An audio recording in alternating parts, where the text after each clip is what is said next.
කතාව දැන් වෙනස් පැත්තකට හැරෙන්නයි යන්නේ. අංජනට මුලින්ම තාරව හම්බවුන දවසේ ලැජ්ජාවෙන් බේරෙන්න ගරාජකී අයිතිකාරයා වගේ රඟපෑවාට මේ සම්බන්ධයෙන් මෙච්චර දුර යයි කියලා හීනින්වත් හිතුවේ නැහැ. කොහොම වුණත් අංජන ගැන පළවෙනි දවසින්ම තාරගේ හිතේ ඇතිවෙච්ච හැඟීම දවසින් දවසම වැඩි වෙනවා. තාර ගැන මුලින් අංජනට අදහසක් නොතිබුණත් දැන් අංජනත් තාරට ආදරය කරන්න පටන් අරන් තියෙන්නේ. මේ බොරුව කවදා හරි එළිවෙයි මේක නවත්තන එක ඇඟට ගුණයි කියලා සුමුදු කොච්චර තීරුම් කරන්න හැදුවත් තාර ගැන තියෙන කැමැත්ත නිසා අංජන දිගින් දිගටම මේ බොරුව ඇදගෙන යනවා.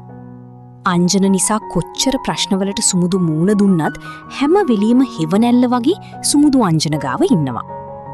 අංජනට ඊළඟට එන ලොකුම ප්‍රශ්නේ තමයි සීනි මෝදර සංකගේ වාහනේ.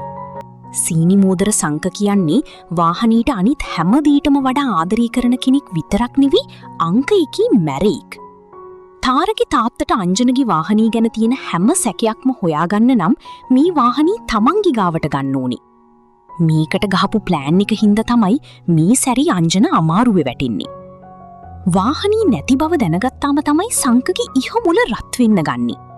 මේක දැනගත්තම සීනි මෝදර සංක මොනව කරයිද? මේක අංජන්ගේ සුමුදුගේ අවසානයේ වීද? මේ ගැන ඔයාලට හිතෙනදී පහලින් කමෙන්ට් කරන්න. වීඩියෝ එක හොඳ නම් ලයික් කරන්න.